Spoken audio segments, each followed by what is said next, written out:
200 टका प्राइस दर्शक बंधु मान कहवा कथा गाँ गहली 200 टका प्राइस बहुत भल अच्छी अधिक टका भी ना आ मन खुशी भी यात्रा देखापी दर्शक मैंने भी आसुँच नाट्य मंडप देखापी केवल दर्शक मान कहवा कथा केवल रानी पंडा को देखा आसुँच रानी पंडा नाट्य मंडप न था तो बहुत ही नाट्य मंडप चली पारंतानी भाई आप से तो ये केवल रानी पंडा क्रेज जो दर्शक मैंने आसुँच नाट्य मंडप नाटक देखुं जेकोसी नाटक होना कहीं। हाँ नमस्कार दर्शक बंधु मु दीपू आपने देखुं यात्रा लिंक चैनल को दर्शक बंधु मु अच्छी नाट्य मंडप कैंप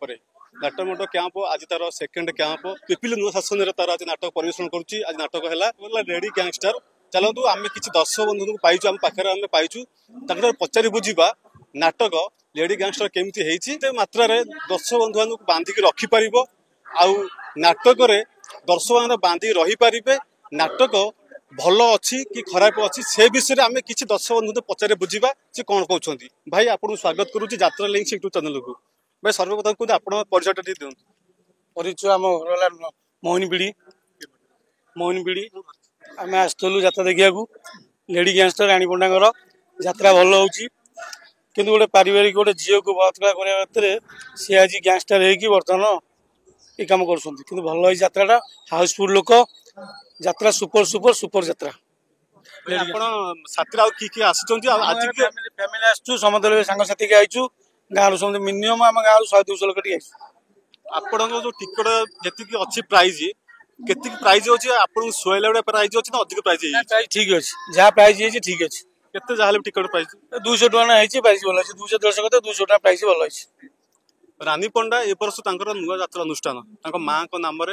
नामकरण कर नाट्य मंडप तो नाट्य मंडप ए वर्ष 25-26 यात्रा ऋतु चांचल सृष्टि कर नाटक को नहीं ना रानी पंडा को लोक देखिए आसवे नाटक को लेकिन रानी पंडा देखुचे नाटक दी आड़ू देखा पड़े रानी पंडा को समस्त भल पाती रानी पंडा नहीं सब चली ये दर्शक आस रानी पंडा भी कि बही भी भल बहीटा भी कर भल बही सुपर यात्रा है आगू भी आहरी नाट्य मंडप आहरी डेभलप कर आगू लोक बहुत हे हाउसफुल लोक हे सब आज जो यात्रा हूँ लेडी गैंगस्टर को कलाकार मान आपको भल लगे रानी पंडा केवल भल लगे किसी कलाकार भल लगे समझे मो अवश्य जानी कि रानी पंडा सब भल क्यारेक्टर भल अभिनय करजे जो बहुत भल है यात्रा नाट्य मंडप मुझे यात्रा नाट्य मंडप जो बड़ बड़ पार्टी तुलसी अच्छी रंगमहल अच्छी इंद्र भुवन अच्छी स्वर्णमहल अच्छी से टक्कर देला भाया नाटक अच्छी ना ना नाटक अच्छी देवे नाटक आहरी भी आगू हम भल भी होगी आहरी भल कि हम आहरी सुपर हम को नाटक देख सारे मु देखिली गैंगस्टर लेडी गैंगस्टर देखिली आउ देखनी काली पुणी आसी देखा आसबि आज देखी आई पुणी काली देखी आसी बारकाल कोड देखिए फास्ट स्टोरी तो मुझे कहीपरि मुझे आसती किंतु बारकाल बोबाल होता किंतु आज किंतु भल बही होता लेडी गैंगस्टर रानीपंडा लीड लोड करथिले किंतु भल होई रानी पंडा विषय आप कौन जानते जानी जी समाजसेवी सी जड़े समाजसेवी सी जड़े किंतु तांको पर्सनालिटी भल किंतु समाजसेवी से आमको भल लगती से आमको भल पाऊ आप रानी पंडा को देखा आसी यात्रा देखा रानी पंडा ही देखा आसु क्या नहीं ये नाटक जी रानी पंडा न था मैंने बोधे नाटक देखे आस जमा नुह रानी पंडा आम आसु आसनु रानी पंडा देश माने आमर ओडिशार जड़े सेवा करती से आम आसु तो नुआ पदक्षेप नहीं यात्रा नाट्य मंडप को नहीं बहुत टंका खर्च कर सुधार भी अच्छा तो ये यात्रा अनुष्ठान नाट्य मंडप सक्सेस कर निश्चिंत निश्चिंत सक्सेस कर सी बहुत आगू जीवे आम से भगवान पाखे प्रार्थना करूँ कि सी बहुत आगू जातु आम देश आम ओडिशावासी कम आसतु से बहुत आगू जीवे निश्चिंत आमर आशा अच्छी सी आगू ही जीवे जमीती हेले जीवे आउ भाई जावा भाई आप परिचय टी देवे आम घर नुआ शासन पंचायत 14 आम घर आम आसलु यात्रा देखा रानी पंडा प्रथम यात्रा मोर यहाँ हूँ मुझे देखा आसती ମତେ ବହି ଭଲ ଲାଗୁଥିଲା କାରଣ ରାନୀ ପଣ୍ଡା ଜଣେ ସମାଜସେବୀ ଲୋକ ତାଙ୍କର ଏଇ ଗୋଟିକ ଆମ ପାଇଁ ଟିକେ ଭଲ କଣ ଲୋକଙ୍କର ଯେକୌଣସି ଲୋକ ଦୁଃଖରେ ପଡ଼ିଥାନ୍ତୁ ଯାହା ରାନୀ ପଣ୍ଡା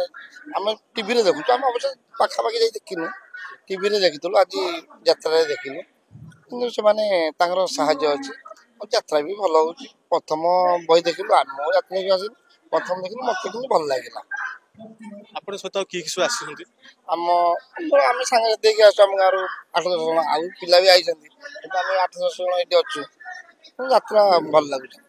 କେଉଁ ଜାଗାରେ ପଡିଛି ଆପଣ ଟିକେ କହିପାରିବେ? ନୂଆ ଶାସନ ବଡ଼ ପୋଖରୀ ପିପିଲି। ରାନୀ ପଣ୍ଡା ଯୋଉ ନୂଆ ପଦକ୍ଷେପ ନେଇଛନ୍ତି ନାଟ୍ୟ ମଣ୍ଡପକୁ ତିଆରି କରିଛନ୍ତି 25-26 ଯାତ୍ରା ଏଥିପାଇଁ ପାର୍ଟି ସକ୍ସେସ୍ କରିବ କି ନାହିଁ ଆପଣଙ୍କ ମନରେ କଣ ଆସୁଛି? ମନରେ ସେମିତି ଯେତେବେଳେ ଶିବାନୀ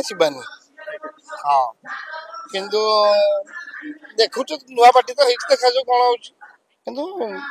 ରାନୀ ପଣ୍ଡା ଯୋଗୁ ଲୋକ ଟିକେ ହଉଛନ୍ତି। ଆପଣଙ୍କ ପରିଚୟ ଟିକେ ଦେବେ? ମୋ 14 ମାଣ ଆମ ଘର 14 ମାଣ ଆମ ଘର 14 ମାଣ ନୂଆ ଶାସନ ପରିଗ୍ରାମ ପଞ୍ଚାୟତର। ଆପଣ ନାଟକ ଦେଖିବାକୁ ଆସିଛନ୍ତି ଆଜି ରାନୀ ପଣ୍ଡା ନାଟକ ଲେଡି ଗ୍ୟାଙ୍ଗଷ୍ଟର ତ ଆପଣ ଲେଡି ଗ୍ୟାଙ୍ଗଷ୍ଟର ଦେଖିବାକୁ ଆସିଛନ୍ତି ନା ନାଟକ ଦେଖିବାକୁ ଆସିଛନ୍ତି? ନାଇଁ ଲେଡି ଗ୍ୟାଙ୍ଗଷ୍ଟର ଭଲ ବହିଟା ସେଇଥିପାଇଁ ଦେଖିକି ଶୁଣିକି ଆସିଛି। ଲେଡି ଗ୍ୟାଙ୍ଗଷ୍ଟର ଭଲ ବହିଟା ବୋଲି ସମସ୍ତେ କହୁଥିଲେ ମୁଁ ବି ଦେଖିଲି ଭଲ ଲାଗୁଛି। ରାନୀ ପଣ୍ଡାକୁ ଆପଣ ଭଲ ପାଆନ୍ତି ନା ଯାତ୍ରାକୁ ଭଲ ପାଆନ୍ତି? ନା ଯାତ୍ରା ରାନୀ ପଣ୍ଡା ସବୁ ଯାହାହେଲେ ବି ରାନୀ ପଣ୍ଡା ତ କ୍ରେଜି ରହିଛି ଏବେ ନା ସେଇଥିପାଇଁ ଯାତ୍ରା ବି ଭଲ ହଉଛି। ଆପଣ ରାନୀ ପଣ୍ଡା କେବେ ଦେଖିଥିଲେ ନା ଆଜି ଆପଣ ଫାର୍ଷ୍ଟ ଟାଇମ୍ ଦେଖୁଛନ୍ତି? ନା ଆଜି ଫାର୍ଷ୍ଟ ଟାଇମ୍ ଦେଖୁଛି। କେବେ ଦେଖିନଥିଲେ ନାଟକ ଦେଖିଥିଲେ ନା ଦେଖିନଥିଲେ? ନାଟକ ତ ଦେଖିନଥିଲି ଆଜି ନାଟ୍ୟ ମଣ୍ଡପର ପ୍ରଥମ ନାଟକ ମୁଁ ଦେଖିଲି ଆଜି ଗ୍ୟାଙ୍ଗଷ୍ଟର।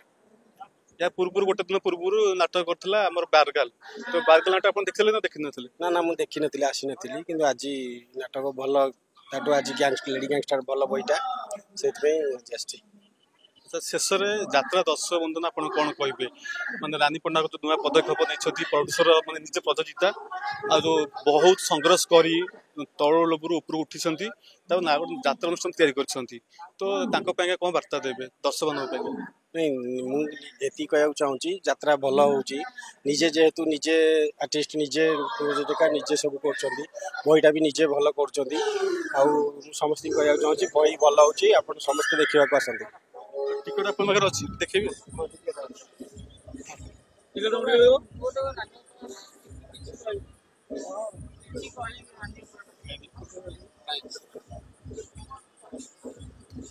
ଦେଖନ୍ତୁ ଇଏ ହେଲା ନାଟ୍ୟ ମଣ୍ଡପ ଟିକଟ ଏ ପ୍ରାଇସ୍ ଅଛି 200 ଟଙ୍କା ଖାଲି 200 ନା ଆଉ କେତେ ଟଙ୍କା? 200 ଟଙ୍କା ପ୍ରାଇସ୍ 250 ନୁହେଁ? 250 ନାହିଁ ଗାଁ ଗହଳି ପାଇଁ ଠିକ ଅଛି ଅଧିକା ପଇସା କଲେ ଲୋକ ଦେଖିପାରିବେନି ଏତେ ପାର୍ଟ ଟାଇମ୍ 200 ଟଙ୍କା ପ୍ରାଇସ୍। ଦର୍ଶକ ବନ୍ଧୁ ମାନଙ୍କର କହିବା କଥା ଗାଁ ଗହଳି ପାଇଁ 200 ଟଙ୍କା ପ୍ରାଇସ୍ ବହୁତ ଭଲ ଅଛି ସେତେ ଅଧିକ ଟଙ୍କା ବି ନାହିଁ ଆଉ ମନ ଖୁସିରେ ବି ଯାତ୍ରା ଦେଖିବା ପାଇଁ ଦର୍ଶକ ମାନେ ବି ଆସୁଛନ୍ତି ନାଟ୍ୟ ମଣ୍ଡପ ଦେଖିବା ପାଇଁ କେବଳ ଦର୍ଶକ ମାନଙ୍କର କହିବା କଥା କେବଳ ରାନୀ ପଣ୍ଡାକୁ ଦେଖିବାକୁ ଆସୁଛନ୍ତି ରାନୀ ପଣ୍ଡା ଯଦି ନାଟ୍ୟ ମଣ୍ଡପ ନଥାନ୍ତେ ତ ବହୁତ ହୁଏ ନାଟ୍ୟ ମଣ୍ଡପ ଚାଲି ପାରନ୍ତାନି ଭାଇ ଆପଣଙ୍କ ସେ ତ ଇଏ କେବଳ ରାନୀ ପଣ୍ଡାଙ୍କ କ୍ରେଜ ଯୋଗୁ ଦର୍ଶକ ମାନେ ଆସୁଛନ୍ତି ନାଟ୍ୟ ମଣ୍ଡପ ନାଟକ ଦେଖୁଛନ୍ତି ଯେକୌଣସି ନାଟକ ହଉନା କାହିଁକି। କେବଳ ରାନୀ ଅପା ଆମର ଏଇଠି 4 କିଲୋମିଟର ଦୂରରେ ରାନୀ ଅପା ନିଜେ ବଳକା ପୀଡ଼ିତ ଆପଣ ଜାଣିଥିବେ ଏଇଠୁ ମାତ୍ର 4 କିଲୋମିଟର ଦୂର ଡିଷ୍ଟାନ୍ସ ବଳଙ୍ଗା ଯୋଉ ଘଟଣା ଘଟିଥିଲା ସେଇଠି ଏଇ ଜାଗାଠୁ ମାତ୍ର 4 କିଲୋମିଟର ଦୂରରେ ସେ ଅଛନ୍ତି ସେ ଏଠି ବହୁତ ସାହାଯ୍ୟ ସହଯୋଗ କରିଛନ୍ତି ସେମାନେ। ଆଜ୍ଞା ହଁ ପୀଡ଼ିତାଙ୍କ ଘର ଏଇଠୁ 4-5 କିଲୋମିଟର ଦୂରରେ ଅଛି ବଳଙ୍ଗା ଏଇଠାରୁ ସେଠି ବି ଭଲ ସାହାଯ୍ୟ ସହଯୋଗ କରିଛନ୍ତି ଆମେ ଶୁଣିଛୁ ସବୁ ଠିକ। ଦର୍ଶକ ବନ୍ଧୁ ଆପଣ ଜାଣିପାରୁଥିବେ ମୁଁ ଅଛି ପିପିଲି ନୂଆ ଶାସନରେ ମୁଁ କିଛି ଦର୍ଶକମାନଙ୍କ ସହିତ ପ୍ରତିକ୍ରିୟା ନେଉଥିଲି ରାନୀ ପଣ୍ଡାଙ୍କ ନାଟକ ନାଟ୍ୟ ମଣ୍ଡପ ଆଜି ତା ନାଟକ କରୁଥିଲା ଲେଡି ଗ୍ୟାଙ୍ଗଷ୍ଟର ଆପଣ ଜାଣିପାରୁଥିବେ ଦର୍ଶକମାନେ ତାର ମତାମତ ରଖିଲେ ଆଉ ଆପଣ ବି ଯଦି ଆମ ଚ୍ୟାନେଲକୁ ବହୁତ ମାତ୍ରାରେ ଭଲ ପାଆନ୍ତି ତାହେଲେ ଆମ ଚ୍ୟାନେଲକୁ ଲାଇକ୍ ସବସ୍କ୍ରାଇବ୍ ଟିକେ କରିଦେବେ ଧନ୍ୟବାଦ।